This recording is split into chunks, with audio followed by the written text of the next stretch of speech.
Hello, hello. All right, so today we're going to be discussing one of the biggest financial myths, which is financial planning is only for the rich. And we're talking about this now because October is financial planning month. So, if this is something you want to hear about, stay tuned.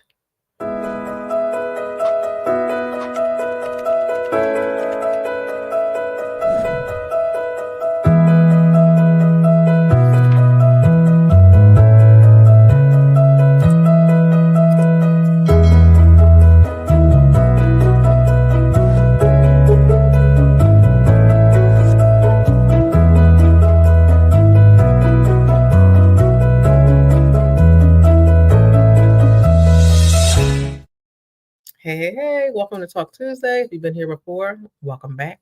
If it's your first time, Talk Tuesday is our weekly segment where we go over tips to help you enhance your finances. I'm Coach D, your financial coach, and I want to help you to reach and exceed your financial goals while still enjoying life in the process. So, thank you for being here. Today, we're going to be talking about one of the biggest myths in finances, and that is about financial planning and how it's specifically for the rich because it's not. So let's talk about that today. Hi, thank you for tuning in. And before I get into it, I forgot. So Coach D's birthday was just 3 days ago. So I currently have a birthday sale going on, and I don't even remember all of the things that are included. So I have a $40 money move starter kit because I turned 40. And what it includes is a holiday budget checklist, financial emergency plan worksheet, credit score action checklist, spending leak finder worksheet so you can see where your spending leaks are, mini guide, which tells you 10 ways to save $100 fast. So all of that in the bundle. It's only available till this Friday at 11:59 p.m. Eastern. And you can find it on my website, enhancingyourfinances.com. Hey, thank you for tuning in. So I was just going over my birthday offer. So I have one that's $40 and one that's 140. The 140 is the last final live run of our challenge, The Wealth Within. And that is a 30-day challenge where we go over financial journal prompts and we talk about things. We dig deep. We talk about now, we talk about later, we talk about what happened, how we can fix it, and what we're going to do in the future. We have two classes together and we meet weekly just to check in and make sure we're still on track because I don't want you to just go out and do your own thing and just quit on me. So I want to make sure you start with me and end with me.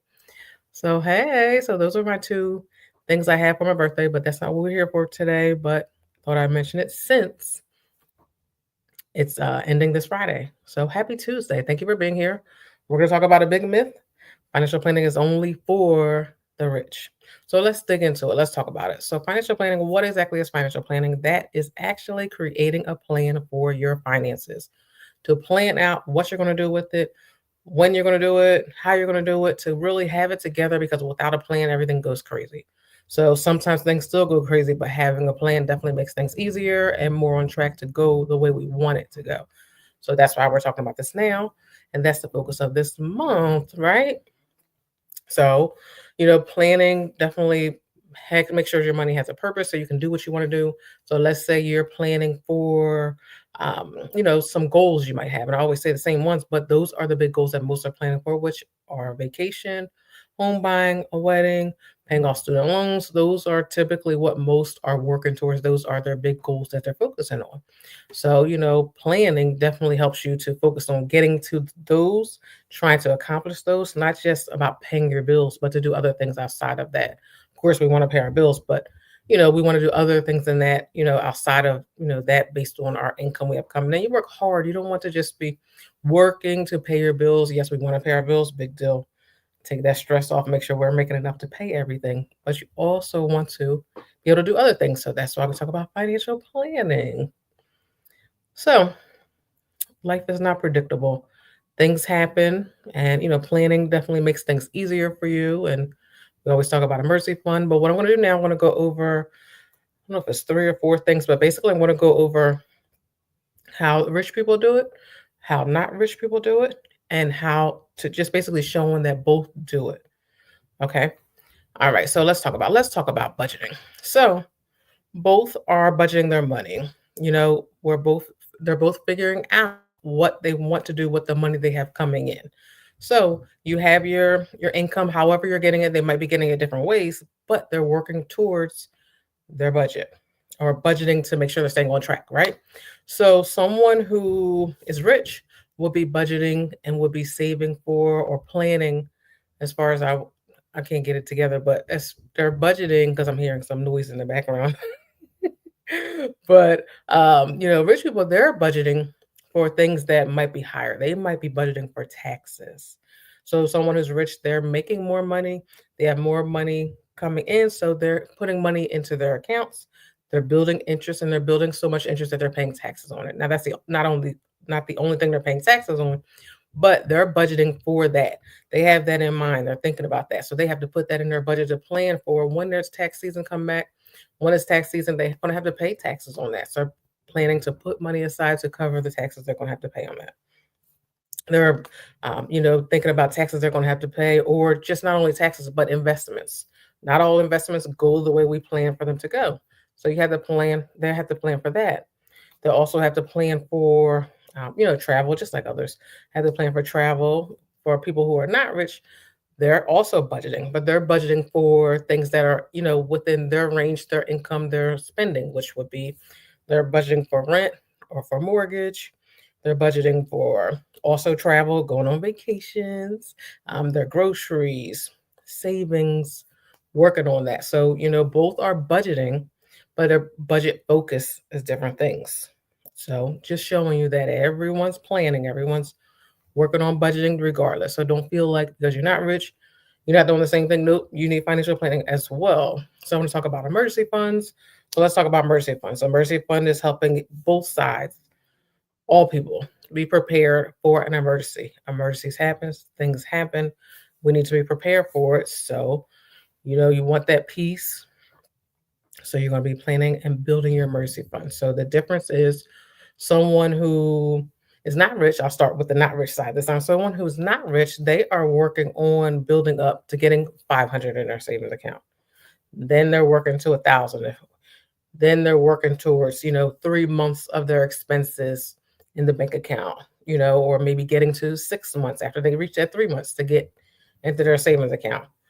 On the other end, someone who is rich, they're going to be working on keeping 6 to 12 months worth of expenses in their savings account. So they're, working on that. There's typically probably in a high yield savings account because it's going to be more money, it's more expensive. So they're going to be wanting their income or their savings to be building quicker because they're putting a lot in there. They can actually, let that interest help and the compound interest help them to, stay on track and get better or get their savings higher because most of those accounts require a higher amount to put in there to get started with it. So that's typically where theirs are.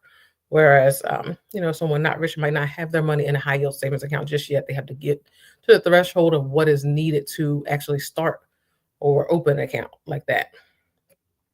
I want to talk about goal planning. So we all have plans for our finances. We all have plans for goals we're working towards, which require us to have finances to reach those goals, to do the things that we want to do. So let's think about that.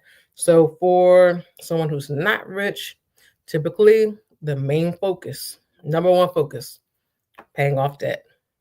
That's usually the financial goal for someone who's not rich, paying off debt. After debt's paid off, we're thinking about saving to what? Pay for the home. I'm always talking about pay for that home. And after that, or while doing that, building their credit.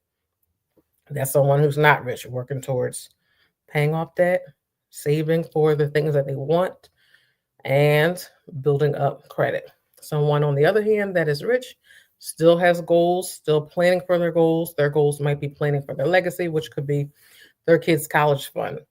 They want to put money aside so when the kid is old enough, they're able to use that money to just pay for it so their child doesn't have to get the debt of the student loans and have that on their back. So they're also, I'm looking at the comments. Retirement also, yes, yes, yes. Definitely retirement. That's a big one. Rich people are working towards building up their trust for their kids. Most of them typically, understand that. They're working towards that. They were left to trust. Now they're trying to leave their children to trust. They understand the whole thing of, putting things into it so it's easier so their children won't have to what? Pay probate taxes. So it's different things, there's different focuses. We're all planning, we're just planning differently. One might be planning for this, one's planning for this, but in the end, we're all planning financially. So that's what I want you to understand. I don't want you to feel like because you're not rich, you shouldn't be financially planning for things. You should be, because there's different things. And once you get to, and everything I'm saying, let me stop right here. Everything I'm saying the rich, not rich.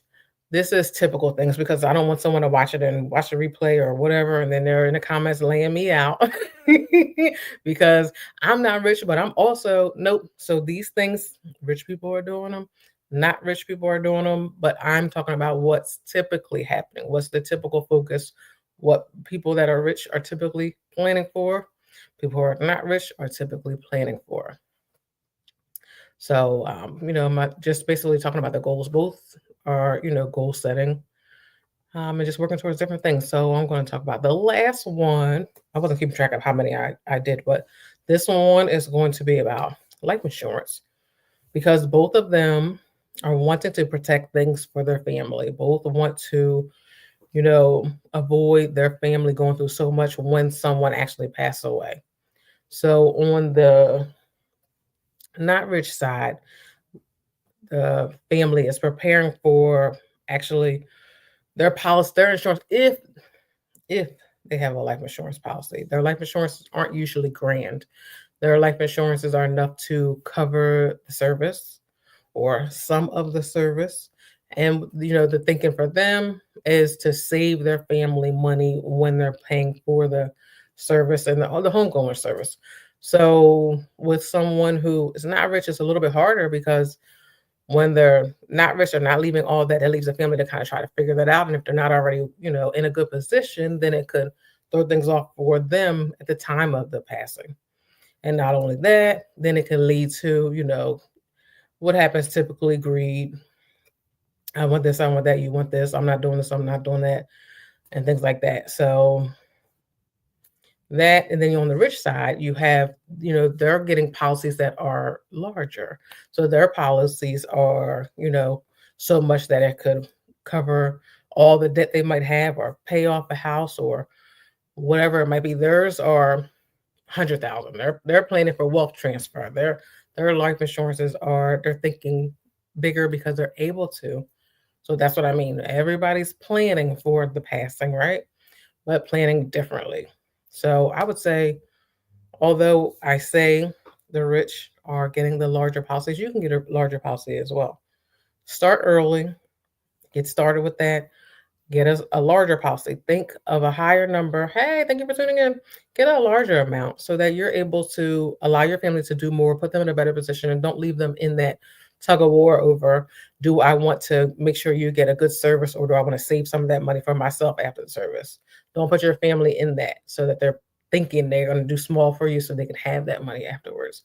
Allow them enough to cover the service, or there's some, planning you can do for as far as estate planning where you can actually pay for your whole service.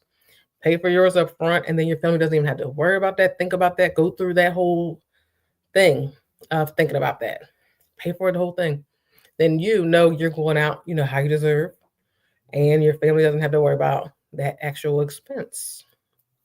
So, and then that's something that Coach D is on the back end working on. Life insurance. I wasn't going to say anything. I was just going to just shoot it out there on you guys, but I'm actually, learning about that now, working towards eventually getting my license by the end of the year. So in January, I'll be able to help those who are interested in getting policies, getting started with that, and, getting the policy that they should be able to get. So, I'm able to tell you what's better, what's worse, which company is good for you, what's not. Thank you. That's a good idea. Thank you very much. All right. Well, those are my things I was discussing with rich versus not rich and financial planning. I hope that this will help you if you are not rich to, get on track with financial planning. You should still be financial planning, even though you're not rich, because it's not just for the rich. Okay. But this month is financial planning month. So we'll be talking about more things financial planning throughout the month. So thank you for tuning in. We're here every Tuesday at 6 p.m. Eastern here on YouTube. So I will see you next week, same place, same time. Have a great week. And don't forget my birthday sales on my website, enhancingyourfinances.com. See you later. Oh, one more thing. I have a I have a freebie also. 5-minute financial health check. It'll take you 5 minutes. It's 3 pages. The first page, I tell you to list out some numbers. The second page, well, not list out. I'm giving you numbers to look for with your finances. You put them in on page 1. Page 2, I have equations for you, and I tell you which numbers from page 1 to plug in where. Page 3, I'm telling you based on your answers from those equations, what you had to focus on with your finances. Okay, so go to my website, enhancingyourfinances.com. It also should be in the caption of this video, and you'll be able to see that the top of your page. As soon as you go to the website, enhancingyourfinances.com, you won't even have to scroll down. All right, you're welcome. Thank you for tuning in, and I'll see you guys next week.